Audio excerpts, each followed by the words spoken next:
Selamat pagi, salam sehat dan salam sejahtera untuk kita semua Bapak Ibu dan saudara-saudara yang terkasih di dalam Tuhan kita Yesus Kristus. Di pagi hari yang luar biasa indah ini, mari sebelum kita melaksanakan tugas dan tanggung jawab kita, bersama-sama kita akan merenungkan firman Tuhan. Mari berdoa. Ya Tuhan Allah, kami sungguh bersyukur kalau pagi hari ini Tuhan membangunkan kami dengan keadaan yang penuh akan syukur dan sukacita.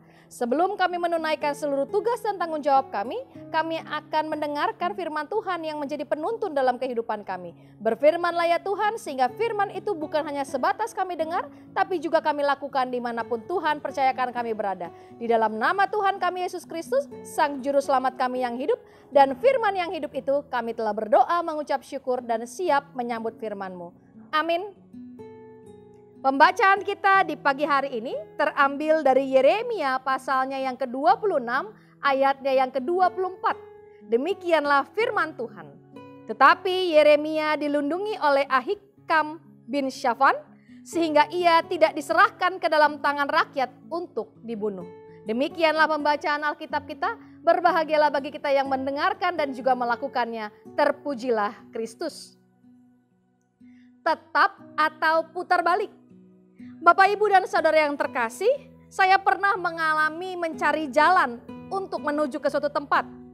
Lalu seseorang di samping saya berkata, teman saya berkata, wah, kita terjebak macet di jalanan.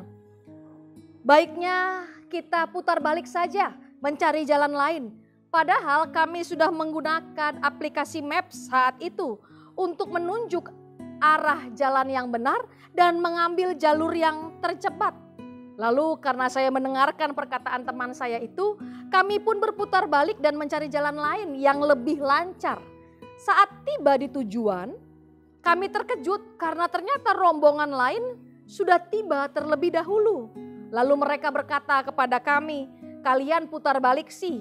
Enggak percaya kata aplikasi, ujar mereka sambil menertawakan kami. Terkadang perjalanan kehidupan di dalam Tuhan terjadi bagaikan kisah yang tadi saya bagikan di awal. Awalnya kita bersemangat untuk berkomitmen pada jalan Tuhan. Namun saat kita menemukan tantangan, kita menemukan yang namanya pergumulan, kita menemukan yang namanya kesulitan dan dinamika hidup, kita tergoda untuk memilih jalan yang lain, yang tampaknya lebih menarik, yang tampaknya lebih mudah dilalui, yang tampaknya lebih lancar, tidak tersendat. Inilah yang sebenarnya juga dialami Uria. Sesungguhnya Yeremia dan Uria dinubuatkan untuk hal yang sama, yaitu untuk memberitakan kemusnahan bait suci. Namun nubuat itu membangkitkan amarah Raja Yoyakim. Ia ingin membunuh Uria dan Yeremia. Sementara Yeremia tetap setia pada perintah Tuhan, Uria justru mencari jalan lain. Dia lari ke Mesir untuk menyelamatkan dirinya sehingga tidak dibunuh oleh Raja Yoyakim. Di sana Uria yang tidak setia malah justru tertangkap dan bahkan dibunuh. Sedangkan Yeremia yang setia pada jalan Tuhan diselamatkan dan dilindungi Tuhan. Tak banyak disangkal Bapak, Ibu, dan Saudara. Di sekitar kita ada banyak cara hidup yang lebih menggiurkan. Banyak cara hidup yang lebih membahagiakan. Banyak cara hidup yang sebenarnya memberikan kepada kita sesuatu yang terlihat oleh mata lebih mudah, lebih enak, lebih bahagia. Daripada kita mengikuti ketetapan Tuhan dan perintah Tuhan dengan setia, nampaknya cara-cara itu lebih menggoda kita untuk tidak setia pada jalan Tuhan. Namun apapun kata orang, apapun godaan yang terlihat di depan mata kita, pilihannya tetap ada pada diri kita sendiri. Apakah kita memilih untuk setia pada jalan Tuhan atau kita memilih untuk mencari jalan lain? Kita putar balik dari jalan Tuhan, memilih jalan yang terlihat oleh mata kita lebih lancar, lebih mudah, dan lebih membahagiakan. Apakah kita mau setia pada Tuhan seperti Yeremia atau kita mencari jalan lain seperti Uria yang katanya menyelamatkan dirinya tapi ternyata dia yang ditangkap dan dibunuh. Sedangkan Yeremia yang setia pada Tuhan itu justru dilindungi. Justru dia selamat dari pembunuhan tersebut.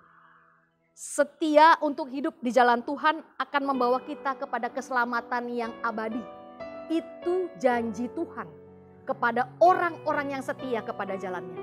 Tuhan tidak pernah ingkar janji. Jadi mau jalan terus di dalam jalan Tuhan atau tetap putar balik karena tergoda dengan hal-hal yang menggiurkan dari dunia ini. Bapak, Ibu, Saudara dan sayalah yang akhirnya akan memilih. Tetaplah di jalan Tuhan. Tuhan Yesus memberkati. Amin. Kita berdoa. Ya Tuhan, terima kasih atas pemberitaan firman-Mu di pagi hari ini, di mana kami diingatkan kembali untuk tetap setia di jalan Tuhan. Walaupun berbagai permasalahan kesulitan kami hadapi, tapi kami tidak mau seperti Uria Tuhan, yang tergoda hanya untuk menyelamatkan diri kami, tapi ternyata keselamatan itu tidak abadi. Kami percaya ketika kami setia di jalan Tuhan, kami memperoleh keselamatan yang abadi. Janji Tuhan kepada kami, ya dan amin. Kami pasti akan diselamatkan, kami pasti akan dilindungi dalam segala hal yang kami hadapi dalam kehidupan ini. Sekalipun itu kesulitan, tapi kami berjalan bersama dengan Tuhan. Tangan kami pasti digandeng. Bahkan kami tidak segan digendong oleh Tuhan untuk melewati segala kesulitan hidup itu. Terima kasih ya Tuhan untuk firman-Mu. Biarkanlah firman ini menjadi penuntun kehidupan kami dimanapun Tuhan percayakan kami berada. Dan kalau sehabis ini kami akan melanjutkan tugas dan tanggung jawab kami, biarkanlah kami melakukan itu sesuai dengan kehendak Tuhan. Di dalam nama Tuhan kami Yesus Kristus, Sang Juru Selamat kami yang hidup, kami telah berdoa, kami telah bersyukur dan kami telah mendengarkan firman-Mu. Amin.